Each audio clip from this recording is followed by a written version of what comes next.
പേരെങ്ങനെയാ? നിയമസഭാ ഇലക്ഷൻ എങ്ങനെ നോക്കി കാണുന്നു? ഷോൺ ജോർജ്. നിയമസഭാ ഇലക്ഷൻ എങ്ങനെ നോക്കി കാണുന്നു? ഇവിടെ എങ്ങനെയുണ്ട് ഇലക്ഷന്റെ തിരക്ക് കാര്യങ്ങളൊക്കെ എങ്ങനെയുണ്ട്? വർക്കുകളുടെ കാര്യങ്ങളൊക്കെ ഇവിടെ നടക്കുന്നുണ്ടോ? പാർട്ടിക്കാർക്ക് വരുന്നുണ്ടോ? കാര്യമൊക്കെ നടക്കുന്നുണ്ട്, പാർട്ടിക്കാർ വരുന്നുണ്ട്, എല്ലാവരും വരുന്നുണ്ട്. ആര് ഭരിച്ചാലും അവർക്ക് കൊള്ളാം. നാട്ടുകാർക്ക് അല്ല ജനങ്ങൾക്ക് എന്തെങ്കിലും പ്രയോജനപ്പെടുന്നുണ്ടോ? ഒന്നുമില്ല. അതൊക്കെ നമുക്കും പറയാനുള്ളൂ. ജനങ്ങൾക്ക് പ്രയോജനപ്പെടുന്ന ഒരു കാര്യവും ഒരു രാഷ്ട്രീയക്കാരും ചെയ്യുന്നില്ല. രാഷ്ട്രീയ മുന്നേറ്റം ഉണ്ടാകും, ചേഞ്ച് വരുമെന്ന് പ്രതീക്ഷിക്കുന്നുണ്ടോ? ഒന്നും വരികയില്ല. എന്താ കാരണം? ജനങ്ങൾ ഓരോന്ന് കണ്ടിട്ടുണ്ട്, അതനുസരിച്ച് മുന്നോട്ട് പോകുള്ളൂ. ജനങ്ങളുടെ മനസ്സിൽ ഒരു കാര്യങ്ങൾ തീരുമാനിച്ചിട്ടുണ്ട്, അതനുസരിച്ച് മുന്നോട്ട് പോകും. മുന്നേറ്റം പ്രതീക്ഷിക്കുന്നുണ്ടോ? പ്രതീക്ഷയില്ല. ഇവിടെ ആരൊക്കെയാണ് മത്സരിക്കുന്നത്? ഇവിടെ കാപ്പന്, ഷാൻ ജോർജ്, ജോസ് കെ മാണി. കല്ലൂരല്ലേ? പ്രിയരെ, അതായത് ഈ ഇലക്ഷനുമായിട്ട് ബന്ധപ്പെട്ട് ആർക്കും ഒരു പ്രതീക്ഷയില്ലാത്തൊരവസ്ഥയിലാണ് ഈ ഏരിയയിൽ. കാരണം ഈ പ്രതീക്ഷ മങ്ങിപ്പോയി എന്നാണ് ഈ പ്രദേശവാസികളെല്ലാം പറയുന്നത്. കാലം അത്രയും ഇവരെല്ലാം ഭരിച്ചിട്ട് 10 വർഷക്കാലം ഈ നാട് ഭരിച്ചിട്ട് യാതൊരു പ്രയോജനവും ഈ നാട്ടുകാർക്ക്, കൃഷിക്കാർക്ക്, അതുപോലെ തന്നെ കൂലിപ്പണിക്കാർക്ക് ഒന്നും കിട്ടിയില്ല എന്നുള്ള ഒരു നിഗമനത്തിലേക്കാണ് ഈ പ്രദേശവാസികൾ, അതായത് ഈ കല്ലൂർ നിവാസികൾ എല്ലാവരും പറഞ്ഞിരിക്കുന്നത്. ഇലക്ഷൻ നോക്കുകയാണെന്ന് പറഞ്ഞാൽ, അതായത് എന്താ പറയുക, ഇപ്പോൾ ഈ നമ്മുടെ നാട്ടിലുള്ള ആഘോഷങ്ങളൊക്കെ ഓരോരോ സമുദായങ്ങളുടെ അല്ല ഓരോ മതവിശ്വാസങ്ങളുടെ ആയി മാറുന്നൊരു കാലഘട്ടം പോലെ ഈ ഇലക്ഷനും ശരിക്കും പറഞ്ഞാൽ ഈ മത്സരിക്കുന്ന ആൾക്കാരുടെ അവനവൻ്റെ കാര്യം നോക്കാനുള്ളൊരു സംവിധാനമായിട്ട് മാറുക. അതായത് അവനവൻ്റെ കുടുംബത്തിൻ്റെ അല്ല അവനവൻ്റെ വ്യക്തിപരമായ കാര്യങ്ങളും വികസിക്കാനും കുടുംബം നന്നാകാനും ഉള്ളൊരു സംവിധാനത്തിലേക്ക് മാറുകയാണ് ഇലക്ഷൻ. അപ്പം എനിക്ക് തോന്നുന്നൊരു നല്ല ശതമാനം യുവജനങ്ങളും കേരളത്തിൽ നിന്ന് കേരളത്തിന് പുറത്തു പോകാനുള്ള കാരണം അവനവൻ്റെ കാര്യം നോക്കുക എന്നുള്ളതിലേക്ക് രാഷ്ട്രീയക്കാരും മാറിയപ്പോൾ സാധാരണ ജനങ്ങളും അല്ലെങ്കിൽ വിദ്യാഭ്യാസം നേടുന്നവരും അവനവൻ്റെ കാര്യം നോക്കാൻ ഈ നാട് കൊള്ളുകയില്ല എന്ന് മനസ്സിലാക്കി പുറത്തേക്ക് പോകുന്നൊരു സിറ്റുവേഷനാണ് ഉണ്ടാകുന്നത്. പിന്നെ കഴിഞ്ഞ 10 വർഷത്തെ ഭരണത്തെക്കുറിച്ച് പറയുകയാണെങ്കിൽ പല കാര്യങ്ങളും നല്ലതുണ്ട്, പക്ഷേ എങ്കിൽ പോലും ഒത്തിരി ആളുകൾ അതൃപ്തരാണ്. മാത്രമല്ല വിശ്വാസത്തിൻ്റെ കാര്യത്തിൽ പ്രത്യേകിച്ച് ഇടപെടൽ വളരെ മോശമായിട്ട് തന്നെയാണ്. അപ്പോൾ അത് തിരുത്തി ഈ ഭരണം മാറണമെന്നുള്ളൊരു പൊതുവികാരം കേരളത്തിലുണ്ടെന്നുള്ള കാര്യത്തിൽ യാതൊരു സംശയമില്ല. ഒരു ഭരണ മുന്നേറ്റം ഉണ്ടാകുമെന്ന് പ്രതീക്ഷിക്കുന്നുണ്ടല്ലേ? മാറ്റം ഉണ്ടാകുന്നതിനെ പ്രതീക്ഷിക്കുന്നു. അങ്ങനെ തന്നെ പ്രതീക്ഷിക്കുന്നു. ഈ ചെറുപ്പക്കാർ നാട് വിട്ടു പോകുന്ന കാര്യം പറഞ്ഞല്ലോ, വളരെയധികം ആൾക്കാർ ഈ ഏരിയയിൽ നിന്ന് പോയിട്ടുണ്ടോ? ചെറുപ്പക്കാരുണ്ട്, ഒത്തിരി നമുക്കറിയാം. കാരണം ഞാനൊരു അധ്യാപകനാണ്. അപ്പോൾ നമുക്ക് അഡ്മിഷൻ്റെ സമയത്ത് കാര്യങ്ങളും അതുപോലെ തന്നെ എന്താണ് ഒരു ക്യാമ്പസ് റിക്രൂട്ട്മെൻറ്റ് കാര്യങ്ങളൊക്കെ വരുന്ന സമയത്ത് നമുക്ക് ശരിക്കറിയാം നല്ല ഏബിളായിട്ടുള്ള ആളുകളെല്ലാവരും നാട് വിട്ടു പോകുന്നൊരു സംവിധാനം നമ്മുടെ ഇവിടെ ഉണ്ട്. മാത്രമല്ല ഇവിടെ മുമ്പോട്ടൊരു അടുത്തൊരു 30 കൊല്ലത്തേന് കേരളത്തിൽ ജീവിക്കാൻ പ്രത്യേകിച്ച് വിദ്യാർത്ഥികൾക്ക് പലർക്കും താല്പര്യമില്ലാത്തൊരു കാര്യങ്ങളിലേക്ക് നമുക്ക് കോളേജിലെ ക്ലാസ്സുകളുടെ ഇടയ്ക്ക് കുട്ടികളോട് സംവദിക്കുമ്പോൾ നമുക്ക് ശരിക്കും മനസ്സിലാവുന്നുണ്ട്. ആ ഒരു സംവിധാനം ഒരുപക്ഷെ നമുക്കൊരു 30 കൊല്ലം കഴിയുമ്പോൾ ശരിക്കും ഇതിൻ്റെ ഒരു അവസ്ഥ എന്താണെന്ന് ഇപ്പോൾ ക്യാമ്പസുകളിൽ നിന്ന് ശരിക്കും നമുക്ക് മനസ്സിലാവുന്നുണ്ട്. നമുക്ക് എന്താ ഇതിനു വേണ്ടി ഒരു പോംവഴിയായിട്ട് ഒരു അധ്യാപകൻ എന്ന നിലയ്ക്ക് എന്തെങ്കിലും ഒരു സൊല്യൂഷൻ പറയാം? പോംവഴിയെന്ന് പറഞ്ഞാൽ വിദ്യാഭ്യാസത്തിൽ പ്രത്യേകിച്ച് ഇപ്പം വിദ്യാഭ്യാസമുള്ള ഒരു മനുഷ്യനെ രൂപവൽക്കരിച്ചു കൊണ്ടിരുന്നത്. അപ്പോൾ ശരിക്കും വിദ്യാഭ്യാസത്തിൽ ഒത്തിരി മാറ്റങ്ങൾ സ്കൂൾ തലം മുതൽ കൊണ്ടുവരേണ്ടിയിരിക്കുന്നു. പ്രത്യേകിച്ച് അടിസ്ഥാനപരമായിട്ട് ലാംഗ്വേജ്, അതുപോലെ തന്നെ മാത്തമാറ്റിക്സ്, ഇങ്ങനത്തെ കാര്യങ്ങളെല്ലാം കുട്ടികൾക്ക് നല്ലൊരു ഇപ്പം നിലവിലുള്ള ഒരു സിസ്റ്റം മാറിയിട്ട് എനിക്ക് തോന്നുന്നൊരു 20 കൊല്ലം മുമ്പുണ്ടായിരുന്ന ഒരു സംവിധാനം കുറച്ചും കൂടെ കൊണ്ടുവരികയാണെങ്കിൽ നന്നായിട്ട്. മരച്ചോട്ടിലിരുന്നല്ല, ഇപ്പോൾ ക്ലാസ്സുകൾ സ്മാർട്ടായി, പക്ഷേ കുട്ടികൾ താഴോട്ട് പോരുക ചെയ്തത്. കാരണം ക്ലാസ്സുകൾ സ്മാർട്ടായി, അധ്യാപകരെ അതിനനുസരിച്ച് ക്ലാസ്സുകൾ എടുക്കാനായിട്ട് തയ്യാറാക്കുന്നതൊക്കെ ശരിയാണ്, പക്ഷേ കുട്ടികളുടെ നിലവാരം താഴോട്ട് പോരുകയാണ് ചെയ്തത്. മാറിയിട്ട് എനിക്ക് തോന്നുന്നു ഒരു 25 വർഷം അല്ല 20 വർഷം മുമ്പുണ്ടായിരുന്ന രീതിയിലേക്ക് കുട്ടികളെ ശരിക്കും കാണാതെ പഠിച്ച് സാമൂഹിക ബോധമുള്ള രീതിക്ക് കുട്ടികളെ വളർത്തിക്കൊണ്ട് വന്ന് പിന്നെ സോഷ്യൽ മീഡിയ ഇൻഫ്ലുവൻസും ഭയങ്കര വിഷയമാണ്. അതും കുറച്ചും കൂടെ കുട്ടികളെ ശരിയാക്കി കൊണ്ടുവന്ന ഒരു 10 കൊല്ലം കഴിയുമ്പോൾ ചിലപ്പം പുതിയ തലമുറയുടെ ചിന്താഗതി മാറും. ഈ ഓൺലൈൻ പാഠ്യപദ്ധതികൾക്ക് ഒഴിവാക്കണമെന്നാണ് പറയുന്നത്. ഓൺലൈൻ പാഠ്യപദ്ധതി ഒഴിവാക്കണമെന്നല്ല പറഞ്ഞത്. ഇപ്പം എന്താ പറയുക, നമുക്ക് തോൽക്കുന്ന സംവിധാനമില്ല. അതുപോലെ തന്നെ സാമൂഹിക പ്രതിബദ്ധത എന്നൊരു കാര്യമേ കുട്ടികൾക്കില്ല. മാത്രമല്ല കോളേജുകളിലാണെങ്കിൽ പോലും കുട്ടികൾ വരുന്നു, പഠിക്കുന്നു, പോകുന്നു ഉപരിയായിട്ട് സമൂഹത്തിൽ എന്താണ് അല്ലെ നാളെ ഞാൻ സമൂഹത്തോടൊരു പ്രതിബദ്ധതയുള്ള ആളാവണം എന്നുള്ളൊരു യാതൊരു ചിന്തയും കുട്ടികളിലില്ല. അതിൻ്റെ അടിസ്ഥാന കാരണം സ്കൂളിൽ നിന്ന് തന്നെ ശരിക്കും എല്ലാ ക്ലാസ്സിലും ജയിപ്പിച്ചു വിടുന്നു. അതുപോലെ തന്നെ എന്താണ് അവരെ വഴക്ക് പറയാൻ പറ്റത്തില്ല, അവരെ ഒന്നും നമുക്ക് ശിക്ഷണം ശരിക്കും കൊടുത്ത് പഠിപ്പിക്കാൻ ഒന്നും പറ്റത്തില്ല. അപ്പം അങ്ങനെ വരുമ്പോൾ അധ്യാപകർ തന്നെ വിചാരിക്കുന്നത് എന്താ വെച്ചാൽ എന്തായാലും പാസ്സാവും, ഇല്ലേ പാസ്സാക്കണം. അധ്യാപകർ കുട്ടികളെ പേടിക്കുന്നുണ്ടോ? കുട്ടികളെ പേടിക്കുന്നില്ല, സമൂഹത്തെ പേടിക്കുന്നുണ്ട്. കാരണം കുട്ടികളോട് നമുക്ക് എന്നും ഇടപെടുന്നതുകൊണ്ട് ഒരു പരിധി വരെ വ്യത്യാസമുണ്ട്. പക്ഷേ സമൂഹത്തെയും നിയമത്തെയും അധ്യാപകർ ഒത്തിരി ഭയക്കുന്നുണ്ട്. ആ ഭയക്കുന്നതുകൊണ്ട് തന്നെ അധ്യാപകർക്ക് തോന്നുന്നത് ഇവൻ പൊക്കോട്ടെ, ജയിച്ചു പോകണം, പൊക്കോട്ടെ, അതിന് ചേഞ്ച് വന്നു അല്ലേ, അതിന് പറഞ്ഞു. അത് വന്നു കഴിഞ്ഞാൽ ഒരു 10 കൊല്ലം കഴിയുമ്പം ഒരു പക്ഷേ കേരളത്തിലെ യുവാക്കൾ ചിന്തിക്കും. പിന്നെ തൊഴിലവസരങ്ങൾ, ഇപ്പോൾ പഠിക്കുന്ന വിദ്യാഭ്യാസം ലഭിക്കുന്നതിനനുസരിച്ചുള്ള തൊഴിലും അതിനനുസരിച്ചുള്ളൊരു ജീവിത സംവിധാനം നമുക്കിവിടെ കിട്ടുന്നില്ല എന്നൊരു തോന്നൽ യുവാക്കൾക്ക്, പുതിയ തലമുറയ്ക്കുണ്ട്. ഈ സ്കൂൾ തലങ്ങളിൽ ഡ്രൈവിങ്ങും അതുപോലെ തന്നെ സ്വിമ്മിങ്ങും ഒക്കെ പഠിപ്പിക്കണം എന്നുള്ള കാര്യങ്ങളല്ലേ? ഡ്രൈവിങ്, സ്വിമ്മിങ്ങും, അതായത് ബേസിക് ആയിട്ടുള്ള ഇങ്ങനത്തെ കാര്യങ്ങളെല്ലാം തന്നെ സ്കൂൾ വിദ്യാഭ്യാസത്തിന് ഭാഗമാക്കുകയാണെങ്കിൽ വളരെ നല്ലതാണ്. അതുപോലെ തന്നെ ലഹരിയെക്കുറിച്ചുള്ള കാര്യം പറഞ്ഞാൽ ഇപ്പം അതും ഈ കൂടെ തന്നെ ചേർത്ത് വായിക്കേണ്ട ഒരു കാര്യമാണ്. കാരണം നമുക്ക് സാമൂഹ്യ പ്രതിബദ്ധത ഇല്ലാതാവുന്നത് പോലെ തന്നെ കുടുംബത്തോട് പ്രതിബദ്ധത ഇല്ലാതാവുന്നത് പോലെ തന്നെ വ്യക്തിയോടും നമുക്ക്, അതായത് ഇപ്പോൾ നമുക്കറിയാം നമ്മളൊരു 60 വയസ്സ് വരെ ജീവിക്കുമെങ്കിൽ ആരോഗ്യത്തോടു കൂടി ജീവിക്കണം എന്നുള്ളൊരു ചിന്താഗതി നമുക്ക് ആ ഒരു ചെറുപ്പം മുതൽ ഉണ്ടാവും. പക്ഷേ ഇപ്പോഴത്തെ തലമുറ ചിന്തിക്കുന്നത് ഒരു 18-20 വയസ്സാകുമ്പോൾ മുതൽ എങ്ങനെ ആർഭാടമായിട്ട് ജീവിക്കാം, ആ ആയുസ് എന്നുള്ള കാര്യത്തിലൊരു കൃത്യമായിട്ടൊരു ചിന്താഗതിയില്ല, മുമ്പോട്ട് സമൂഹത്തിൽ നല്ല രീതിയിൽ ജീവിക്കണം എന്ന കാര്യത്തിൽ ചിന്താഗതിയില്ല. അങ്ങനെയൊക്കെ വരുന്നതോടുകൂടി തന്നെ എത്രയും വേഗം ഈ ശലഭങ്ങൾ പ്രകാശം കണ്ട് ഭ്രമിക്കുന്നത് പോലെ ഒരു 16-17 വയസ്സാകുമ്പോഴേക്കും തന്നെ ലഹരിക്ക് അടിമയായി മാറുന്നതിലേക്ക് കുട്ടികൾ 16 പോലും അല്ല, 8-ലും 9-ലും പഠിക്കുമ്പോൾ മുതൽ കുട്ടികളെ ഈ രീതിയിലേക്ക് നമുക്ക് കാണാൻ സാധിക്കുന്നുണ്ട്.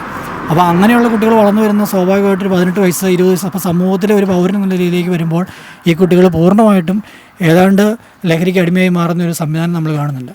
മാത്രമല്ല ഇത് പണം ഉണ്ടാക്കാനുള്ളൊരു കാര്യമായിട്ടും, കാരണം ഇത് കൊണ്ടൊരു സ്ഥലത്ത് എത്തിച്ചു കഴിഞ്ഞാൽ ഇവർക്ക് അതിൽ നിന്ന് പൈസ കിട്ടുന്ന ഒരു സംവിധാനത്തിലേക്കൊക്കെ എത്തുന്നു. അതിനെ വളർത്താനും പ്രോത്സാഹിപ്പിക്കാനായിട്ട് ഒരുപാട് ആളുകൾ സമൂഹത്തിലുണ്ട്. നിയമത്തിന് ചെയ്യുന്നതിന് എനിക്ക് തോന്നുന്ന ഒരു പരിധിയുണ്ട്. അതിൽ കൂടുതലായിട്ട് ചെയ്യാവുന്ന നമുക്ക് കുട്ടികളെ വീട്ടിലുള്ളവരുമായിട്ട്, രക്ഷകർത്താക്കളുമായിട്ട് നല്ലൊരു ബന്ധത്തിൽ, അധ്യാപകരുമായിട്ട് നല്ലൊരു ബന്ധത്തിൽ വളർത്താൻ സാധിച്ചാൽ, അതുപോലെ തന്നെ അവരുമായിട്ട് തുറന്ന് സംസാരിക്കാൻ സാധിച്ചാൽ ഇതിനൊരു പരിധി വരെ, കാരണം നിയമത്തിന് അതിൻ്റേതായ പരിധിയുണ്ട്. നമുക്കെപ്പോഴും നമ്മളിൽ നിന്നാണ് മാറ്റം തുടങ്ങേണ്ടത്. അപ്പോൾ ആ ഒരു മാറ്റം ഉണ്ടാകണമെങ്കിൽ സ്വാഭാവികമായിട്ട് കുട്ടികളെ സമൂഹമായിട്ടും വീട്ടുകാരുമായിട്ട് നല്ലൊരു ബന്ധം അവർക്ക് ഉണ്ടാക്കിയെടുക്കുകയാണ് പ്രധാനപ്പെട്ട കാര്യം. പിന്നെ അതുപോലെ തന്നെ മറ്റൊരു കാര്യം പറയുന്നത്, ലഹരി എന്ന് പറയുന്നത് കിട്ടും അല്ലെങ്കിൽ അതിന് എളുപ്പം, അതായത് എത്രയും പെട്ടെന്ന് നമ്മുടെ കയ്യിലെത്തി ചേരും എന്നുള്ളതൊരു വലിയ വിപത്താണ്.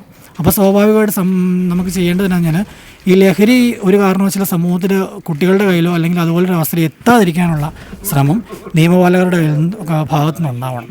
അത് അത്യാവശ്യമായിട്ടുള്ളൊരു കാര്യമാണ്. സാറേ, ഒരു കാര്യം ചോദിക്കട്ടെ, ഈ അധ്യാപകർ ഈ സ്കൂൾ വിദ്യാർത്ഥികളുടെ ബാഗ് വരെ തുറന്ന് നോക്കാനായിട്ട് ഭയപ്പെടുന്നുണ്ടോ? അതിപ്പോൾ ഞാൻ മുമ്പ് പറഞ്ഞ പോലെ തന്നെ നമുക്ക് സമൂഹത്തെയും നിയമത്തെയും ഭയമാണ്. കാരണം നമുക്ക് ഒരു കാര്യത്തിലും ഇപ്പം നേരത്തെ, അതായത് ഒരു 10-15 വർഷം മുമ്പ് ഉണ്ടായിരുന്ന ഒരു ശിക്ഷണ നടപടികളും നമുക്ക് സ്വീകരിക്കാൻ പറ്റത്തില്ല. ഒരു പരിധി വരെ അത് നിയമപരമായിട്ട് ശരിയാണ്, നമുക്ക് കുട്ടികളെ ശാരീരികമായിട്ട് ഉപദ്രവിക്കുന്നത് മോശമാണ്, അതല്ലെങ്കിൽ അവൻ്റെ മനസ്സിനെ ടോർച്ചർ ചെയ്യുന്നത് സംസാരിക്കുന്നത് മോശം, അതൊക്കെ ശരിയാണ്.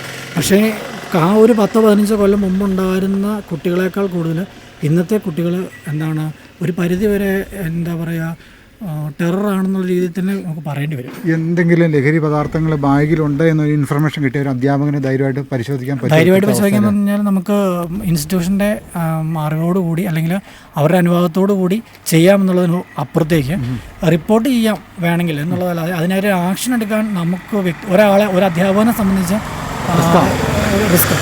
കാരണം അതിൻ്റെ പിന്നീടുണ്ടാകുന്ന നൂലാമാലകൾ എന്തൊക്കെയാണെന്ന് വിചാരിക്കുമ്പോൾ പലപ്പോഴും നമ്മൾ അതിനൊരു തീരുമാനം എടുക്കാൻ മടിക്കാറുണ്ട്. ആത്മഹത്യത്തോടെ വരെയുടെ കുട്ടികൾക്ക് ഇപ്പോൾ ധാരാളം ഉണ്ടാകുന്നുണ്ടല്ലോ, ചിലപ്പോൾ അധ്യാപകൻ ഫേസ് ചെയ്യേണ്ടി വരും. മാത്രമല്ല ഇപ്പം നമ്മൾ മറ്റൊരു രീതിയിലേക്ക് ആയിക്കഴിഞ്ഞാൽ ഇപ്പം കുട്ടികളെ മാനസികമായിട്ട് ഉദ്ധരിച്ചു, ഇനി അതല്ല പെൺകുട്ടികളാണെങ്കിൽ അത് വേറെ വഴിക്ക് കാര്യങ്ങൾ പോകും. അപ്പോൾ അങ്ങനെയൊക്കെ ഉണ്ടാകുന്നതുകൊണ്ട് തന്നെ നമ്മളിത് കണ്ടാലും കണ്ണടക്കേണ്ട ഒരു സാഹചര്യം പലപ്പോഴും ഉണ്ടാകും. ഇനി അതല്ലെങ്കിൽ സ്ഥാപനത്തിലുള്ളവരോട് പറഞ്ഞ് അത് അവിടെ കൊണ്ട് ഇനി കൂടുതൽ ഇതിലേക്ക് പോകണ്ട, നടപടികളിലേക്ക് പോകണ്ട എന്ന് പറഞ്ഞ് നിർത്തേണ്ട ഒരു അവസ്ഥ. ഈ പെൺകുട്ടികളുടെ കാര്യം പറഞ്ഞല്ലോ, ഈ പെൺകുട്ടികൾ ഈ രംഗത്തേക്ക്, ഈ മയക്കുമരുന്നുമായിട്ട് ബന്ധപ്പെട്ട് ഒത്തിരി കുട്ടികൾ ഈ രംഗത്തേക്ക് വരുന്നുണ്ടല്ലോ, പ്രത്യേകിച്ച് കോളേജ് ഹൈസ്കൂൾ തലങ്ങളിലൊക്കെ. കാരണം ആൺകുട്ടികളെക്കാൾ കൂടുതൽ സേഫാണ് പെൺകുട്ടികൾ. ഇപ്പം പ്രത്യേകിച്ചും ലഹരി മാത്രമല്ല, ഇങ്ങനത്തെ കാര്യങ്ങളിലെല്ലാം ആൺകുട്ടികളെക്കാൾ കൂടുതൽ സേഫാണ് പെൺകുട്ടികളെ ഈ കാര്യത്തിൽ ഉപയോഗിച്ചാലെന്ന് ചിന്തിക്കുന്ന ഒരു സമൂഹം നമ്മുടെ ഇടയിലുണ്ട്. അപ്പോൾ അവരുടെ കണികളിൽ ഈ പെൺകുട്ടികൾ വീഴുന്നുണ്ട് തീർച്ചയായിട്ടും. അപ്പം ഒരു ശാശ്വത പരിഹാരം, മൊത്തത്തിലൊരു പൊളിച്ചുപണി ആവശ്യമല്ലേ? പൊളിച്ചുപണി സമൂഹത്തിന് ഈ ഒരു കാര്യത്തിൽ അത്യാവശ്യമാണ്. കാരണം നമ്മൾ ആ തുടങ്ങിയ പോയിന്റിലേക്ക് വരികയാണെങ്കിൽ നല്ലൊരു ശതമാനം കുട്ടികൾ എന്തുകൊണ്ട് നാട് വിട്ട് പുറത്തേക്ക് പോകേണ്ടി വരുന്നു എന്ന് ചിന്തിക്കുമ്പോൾ ഇങ്ങനത്തെ ഒരുപാട് ഘടകങ്ങളുണ്ട്. കാരണം ഇന്നത്തെ സമൂഹത്തിലെ സിറ്റുവേഷനായിട്ടും കോളേജിൻ്റെ അന്തരീക്ഷമായിട്ടും പലപ്പോഴും ചേർന്ന് പോകാൻ പറ്റത്തില്ലാതെ നന്നായിട്ട് പഠിക്കുന്ന അല്ലെങ്കിൽ അങ്ങനെ രീതി ചിന്തിക്കുന്ന കുട്ടികളാണ് കേരളത്തിൻ്റെ അല്ല ഇന്ത്യക്ക് പുറത്തേക്ക് പോയേക്കാം എന്ന് ചിന്തിക്കും. സാർ, ഒരു കാര്യം കൂടി ചോദിച്ചു. നമ്മുടെ അയൽ സംസ്ഥാനമായ തമിഴ്നാട്ടിലേക്ക് കടന്നു കഴിഞ്ഞാൽ അവിടെയൊക്കെ കുട്ടികളുടെ അവർക്ക് ജീവിക്കാനുള്ള ഒരു ചുറ്റുപാട്, വീടുകളിൽ കൂടെ സൈഡ് ആയിട്ടുള്ള വർക്കുകളൊക്കെ ചെയ്തവർ, സ്വയം തൊഴിൽ അവർ കണ്ടുപിടിച്ചവർ ചെയ്യുന്നുണ്ട്. ആ ഒരു കൾച്ചർ നമുക്ക് ഇവിടെ ഈ കേരളത്തിൽ പ്രാവർത്തികമാക്കാം. നമുക്കിവിടെ സ്വയം തൊഴിൽ ചെയ്ത് എന്താ പറയുക സമ്പാദിക്കുന്ന ധാരാളം കുട്ടികളുണ്ട്. അപ്പം പിന്നെ ഏറ്റവും ഇതായിട്ട് കാറ്ററിങ്ങിന് മുതൽ അത്യാവശ്യം ബിസിനസ്സുകൾ വരെ ചെയ്ത് ഒരു മാസം ഏകദേശം 25 മുതൽ 50,000 വരെ ഉണ്ടാക്കുന്ന കുട്ടികളുണ്ട്. പക്ഷേ അവരുടെയും പ്രശ്നം ഇതാണ്, ഇങ്ങനെ ഒരു പ്രായത്തിൽ സമൂഹത്തോടോ അല്ലെ കുടുംബത്തോടോ പ്രതിബദ്ധത ഇല്ലാതെ കാശ് കയ്യിലേക്ക് വരുമ്പോൾ അവർ വേറെ പല വഴികളിലേക്കും പോകുന്നതായിട്ട് മനസ്സിലാവുന്നുണ്ട്. അപ്പോൾ മാത്രമല്ല, ഒരു തിരിച്ചറിവില്ലാതെ ആ പ്രായത്തിൽ പൈസ എത്തിക്കഴിയുമ്പോൾ വേറെ ആരും വകവെക്കേണ്ട, അല്ലെങ്കിൽ അതും ഇനി അതിൻ്റെ ആവശ്യമില്ല എന്നൊരു ചിന്താഗതി കുട്ടികൾക്കുണ്ടാകുന്നുണ്ട്. അപ്പോൾ അതിന് ശരിക്കും പറഞ്ഞു കഴിഞ്ഞാൽ സമൂഹത്തിൻ്റെ കാഴ്ചപ്പാടും അതുപോലെ തന്നെ കുട്ടികളോടുള്ള കുടുംബത്തിൻ്റെ കാഴ്ചപ്പാടും മാറേണ്ടത് അത്യാവശ്യമാണ്. 6 മാസം തൊട്ടുള്ള കുട്ടികൾ ഈ പാവ ഐറ്റംസ്, ട്വയിൻ അങ്ങനെയുള്ള ഐറ്റംസൊക്കെ ഉപയോഗിക്കുമല്ലോ. അപ്പോൾ അങ്ങനെയുള്ള നിർമ്മാണങ്ങളിലൊക്കെ കുട്ടികളെ പഠിപ്പിക്കുകയാണെങ്കിൽ സ്വയം തൊഴിലായിട്ട് ഇങ്ങനെയുള്ള വർക്കുകളൊക്കെ ചെയ്യുകയാണെങ്കിൽ ഇതൊക്കെ എക്സ്പോർട്ടിങ്ങിനൊക്കെ ആയിട്ടാണെങ്കിൽ കുട്ടികളെ ഉപയോഗിച്ച് ഒരു നല്ലൊരു എമൗണ്ട് വീടുകളിൽ കൂടെ കളക്ട് ചെയ്യാൻ മേലെ. എനിക്ക് തോന്നുന്നു പി ജെ ജോസഫ് വിദ്യാഭ്യാസ മന്ത്രിയായിരുന്ന കാലത്ത് സ്കൂളുകളിൽ തന്നെ സ്വയം തൊഴിൽ പഠിപ്പിക്കും. അത് 8 ഹൈസ്കൂൾ ആ സമയത്ത് ഒരു 2000 കാലഘട്ടത്തിൽ തുടങ്ങിയിരുന്നു. പിന്നീട് അത് മുമ്പോട്ട് പോയില്ല. മാത്രമല്ല അതിൽ നിന്ന് ഡൈവേർട്ട് ചെയ്താണ് എനിക്ക് തോന്നുന്നു ഈ എന്താ പറയുക ടെക്നിക്കൽ സ്കൂളുകളിൽ ഉണ്ടായൊരു സംവിധാനം അതിനകത്തുണ്ടായി എന്ന് പറഞ്ഞാൽ കുട്ടികൾക്ക് പരിശീലനം കൊടുത്ത് ആ വിദ്യാഭ്യാസത്തിലൂടെ പരിശീലനം കൊടുത്ത് തൊഴിലിലേക്ക് കൊണ്ടുവരിക എന്നുള്ള സംവിധാനം. പക്ഷെ നമ്മുടെ സ്കൂളുകളിൽ ആ ഒരു സമയത്ത്, അതായത് ഈ DPP എന്നുള്ള പാഠ്യപദ്ധതി വന്ന SSAക്ക് തൊട്ട് മുമ്പുള്ള കാലഘട്ടത്തിൽ ഇത് ഇവിടെ പ്രാവർത്തികമാക്കിയ ഒരു കാര്യമായിരുന്നു. അതായത് കുട്ടികൾക്ക് എന്താണ് താല്പര്യം അവരെ അതിലേക്ക് തിരിച്ചുവിടും. പക്ഷേ പിന്നീട് അത് മുമ്പോട്ട് വന്നപ്പോഴും നമ്മുടെ ഇവിടെ നിന്നുപോയത് മാത്രമല്ല, എന്താ പറയുന്നത്, ഈ കുട്ടികൾക്ക് പരിശീലനം കൊടുക്കാനുള്ളൊരു അവസ്ഥയിലേക്ക് വന്നപ്പം വിദ്യാഭ്യാസത്തിൻ്റെ കാര്യത്തിൽ പല പാളിച്ചകളും നമ്മുടെ ഇവിടെ വന്നു. അത് വന്നതോടുകൂടിയാണ് ഈ തൊഴിൽ എന്നുള്ളൊരു സംവിധാനം നിർത്തിയിട്ട് വീണ്ടും തിരിച്ച് പഠിത്തത്തിലേക്ക് മാത്രം പോയാൽ മതി.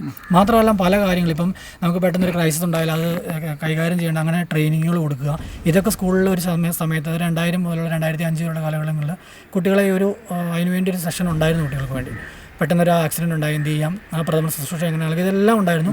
ആ കൂടെ തന്നെ കരകൗശല വസ്തുക്കൾ നിർമ്മിക്കുക, അങ്ങനത്തെ ഇൻഡസ്ട്രിയൽ തുന്നൽ, ഇങ്ങനത്തെ കാര്യങ്ങളൊക്കെ കുട്ടികളെ പഠിപ്പിക്കുന്ന സംവിധാനം ഉണ്ടായിരുന്നു. അതൊക്കെ പിന്നീട് ഘട്ടം ഘട്ടമായിട്ട് ഒഴിവായി. കാരണം പഠനം എന്നുള്ളൊരു കാര്യത്തിലേക്ക് വന്നത് കൂടുതലായിട്ട് വർക്ക് ലോഡ് വരുന്നു എന്ന് കണ്ടപ്പോൾ ഇതെല്ലാം പതുക്കെ ഒഴിവാക്കി. ഇങ്ങനെയുള്ള ചെറിയ വർക്കുകളിലേക്ക് കുട്ടികൾ കടന്നു കഴിയുമ്പോൾ മാനസികമായിട്ട് തന്നെ അവർ പരിപ്പെടും. തീർച്ചയായും വേറെ ആത്മഹത്യാ പ്രവണത, അതുപോലെ തന്നെ ഫോൺ ഉപയോഗിക്കാനുള്ള ടെൻഡൻസി, അതൊക്കെ ഒരു പരിധി വരെ കുറയും. തീർച്ചയായിട്ടും. അതാണ് 20 കൊല്ലം കഴിഞ്ഞുള്ള കാലഘട്ടത്തിലേക്ക് പോകണമെന്ന് പറയുന്നത്. അതെ 20 കൊല്ലം കഴിഞ്ഞ കാലഘട്ടത്തിലേക്ക് പോകണം എന്നുള്ളതല്ല, ആ കാലഘട്ടത്തിലെ കുറേ കാര്യങ്ങൾ നമുക്ക് അഡോപ്റ്റ് ചെയ്യാം. മാത്രമല്ല 10 കൊല്ലം കഴിഞ്ഞാൽ 15 കൊല്ലം കഴിഞ്ഞ് കേരളം എന്തായിരിക്കണം എന്നുള്ളത് ഇപ്പോഴേ ചിന്തിച്ചാൽ മാത്രമേ നമുക്ക് ആ ഒരു അവസ്ഥയിലേക്ക് എത്താൻ പറ്റുള്ളൂ. കാരണം ഇപ്പോൾ നല്ല ശതമാനം ആളുകളും വിട്ടുപോകുന്നു എന്ന് പറയുന്നതിനകത്ത് തന്നെ ഒരു വലിയ പ്രശ്നം. അവരെ സംബന്ധിച്ച് ഇവിടെ സേഫ് അല്ല എന്ന് അവർക്കൊരു തോന്നലുണ്ട്. ആ തോന്നൽ മാറ്റുക എന്നുള്ളത് പ്രധാനപ്പെട്ട ഒരു ഘടകമാണ്. ഒത്തിരി നല്ല കാര്യങ്ങൾ കുറച്ച് സമയം കൊണ്ട് പറഞ്ഞു തന്നു. കാരണം ഇത് ജനങ്ങൾക്ക് എന്താണ് സ്വീകാര്യമാവും. ഇങ്ങനെയുള്ള ടോക്കിംഗ് ആണ് ഞങ്ങളും ആഗ്രഹിക്കുന്നത്. വളരെ സെൻസിറ്റീവായിട്ട് ഹൃദയത്തോട് ചേർന്ന് തന്നെ ഇത്ര നല്ല പേരെങ്ങനെയെന്ന് പറയാമോ? ശ്രീകാന്ത്. എവിടെ താമസിക്കുന്നത്? വീട് ഇവിടെ തന്നെ. ഏത് സ്കൂളിലാണ് പഠിക്കുന്നത്? ഞാൻ കാഞ്ഞിരപ്പള്ളി സെൻറ് ഡൊമിനിക്സ് കോളേജിലാണ് വർക്ക് ചെയ്യുന്നത്. ഓക്കെ.